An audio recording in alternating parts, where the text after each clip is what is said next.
Welcome to NRI world.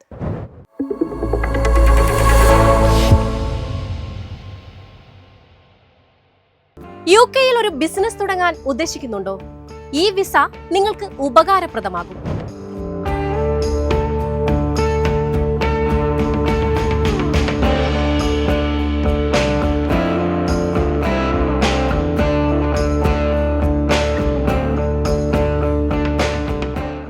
ഏറ്റവും വലിയ സാധ്യത UK-യിൽ നിന്ന് ദേശീയ അന്തർദേശീയ വിപണികളിലേക്ക് വളരാം, വികസിക്കാം എന്നതാണ്.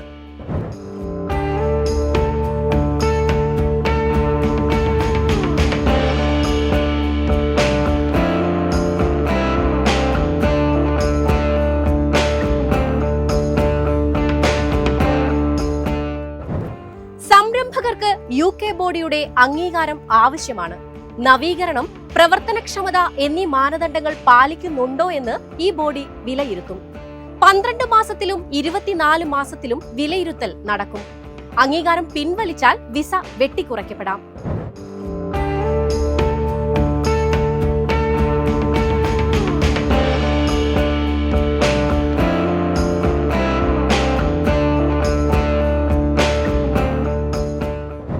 ഇന്നോവേറ്റർ ഫൗണ്ടർ വിസ അപേക്ഷകർക്ക് 3 വർഷത്തേക്ക് UK-യിൽ തുടരാം.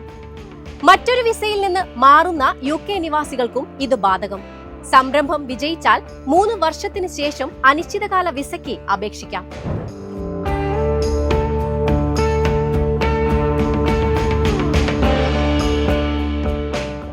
സമ്പന്നരായ വിദേശ നിക്ഷേപകർക്ക് ന്യൂസിലാൻഡിൽ ആഡംബര വീടുകൾ വാങ്ങാം.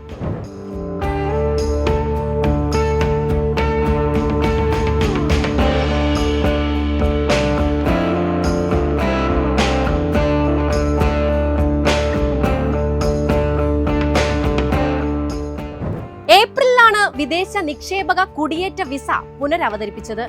നിക്ഷേപകർക്ക് കുറഞ്ഞത് 5 കോടി ന്യൂസിലാൻഡ് ഡോളർ മൂല്യമുണ്ടെങ്കിൽ ഒരു താമസത്തിനുള്ള വസ്തു വാങ്ങാനോ കെട്ടിടം നിർമ്മിക്കാനോ കഴിയും.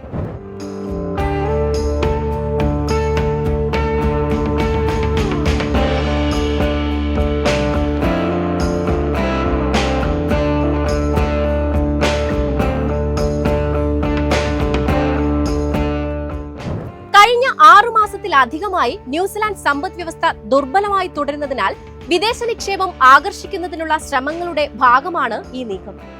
ആഡംബര ഭവനം സ്വന്തമാക്കാനുള്ള അവസരം ന്യൂസിലാൻഡിലേക്ക് കൂടുതൽ വിദേശ നിക്ഷേപം ആകർഷിക്കുമെന്നാണ് ഗവൺമെന്റിന്റെ കണക്കുകൂട്ടൽ.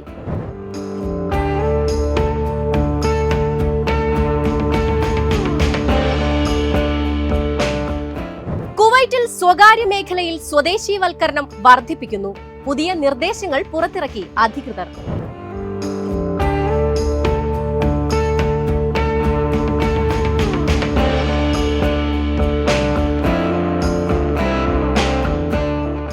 സ്വകാര്യ മേഖലയിലെ കുവൈറ്റികളുടെ എണ്ണം വർദ്ധിപ്പിക്കാനുള്ള ശ്രമങ്ങളുടെ ഭാഗമായാണ് ഈ നിർദ്ദേശം.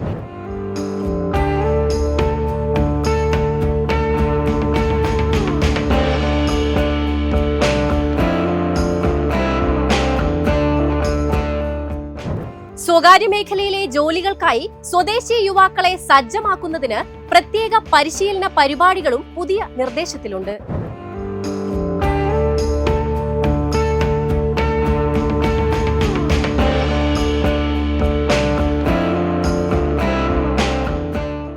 സാങ്കേതിക തൊഴിലധിഷ്ഠിത ബിരുദധാരികളുടെ കുറവ്, വ്യാവസായിക മേഖലകളിൽ ജോലി ചെയ്യുന്നതിനുള്ള വിമുഖത, സ്വകാര്യ മേഖലയിലെ തൊഴിൽ സുരക്ഷ തുടങ്ങിയവയാണ് കുവൈറ്റിവൽക്കരണം നേരിടുന്ന പ്രധാന വെല്ലുവിളികൾ.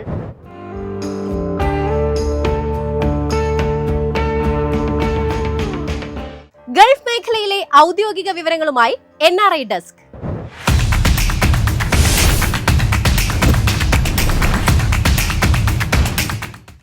GCC-യിലെ ഏത് രാജ്യത്ത് ഗതാഗത നിയമം ലംഘിച്ചാലും പിടിക്കപ്പെടും. ഏകീകൃത സംവിധാനം ഉടൻ പ്രാബല്യത്തിൽ വരും. ബഹ്റൈനിൽ കെട്ടിട നിർമ്മാണ മേഖലയിലെ ചട്ടലംഘനങ്ങൾ കണ്ടെത്താൻ AI. സർക്കാർ പ്രവർത്തനങ്ങളിൽ കൂടുതലായി ആർട്ടിഫിഷ്യൽ ഇന്റലിജൻസ് സംയോജിപ്പിക്കുന്നതിന്റെ ഭാഗമായാണ് പുതിയ പദ്ധതി. ഒമാനിൽ 40-ലധികം തൊഴിൽ മേഖലകളിൽ ഇനി മുതൽ പ്രൊഫഷണൽ ലൈസൻസ് നിർബന്ധമായിരിക്കും. തൊഴിൽ മന്ത്രാലയത്തിന്റെ പുതിയ ഉത്തരവ് നിലവിൽ വന്നു. ദുബായ് മെട്രോയിലെ തിരക്ക് കുറയ്ക്കാൻ റെഡ് ലൈനിൽ എക്സ്പ്രസ് ട്രെയിൻ സർവീസ് ആരംഭിച്ചു. രാവിലെ 7 മുതൽ 9 വരെയും വൈകിട്ട് 4 മുതൽ രാത്രി 8 വരെയുമാണ് സേവനമുണ്ടാവുക. UAE-യിൽ ആയുധ വ്യാപാരത്തിന് ഇനി ഡിജിറ്റൽ സേവനം. ലൈസൻസ് ഉള്ള ആയുധങ്ങൾ വിൽപ്പനയ്ക്ക് പ്രദർശിപ്പിക്കാൻ അൽദാർ അമാൻ പ്ലാറ്റ്ഫോം ആരംഭിച്ചു. ആയുധങ്ങൾ പോർട്ടലിൽ പ്രദർശിപ്പിക്കുന്ന ഉടമകൾ മാസത്തിൽ 25 ദിർഹം ഫീസ് നൽകണം. NRI വേൾഡ് ഡെസ്റ്റിനേഷൻ, ഒരു ലോക സഞ്ചാരം.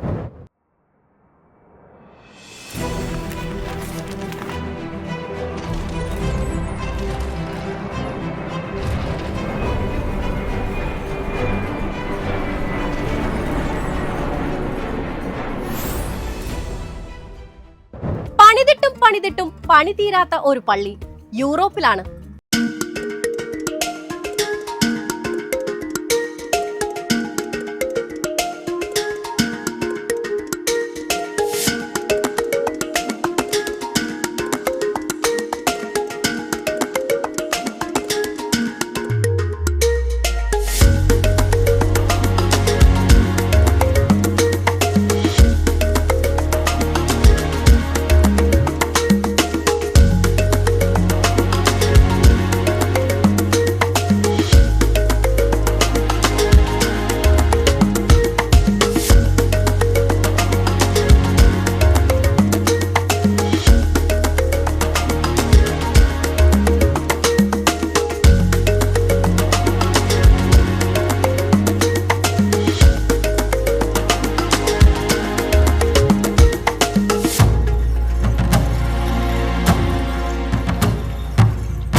NRI വേൾഡിൽ അവസാനമായി ഡിഷസ്. പല നാടുകൾ, പല രുചികൾ.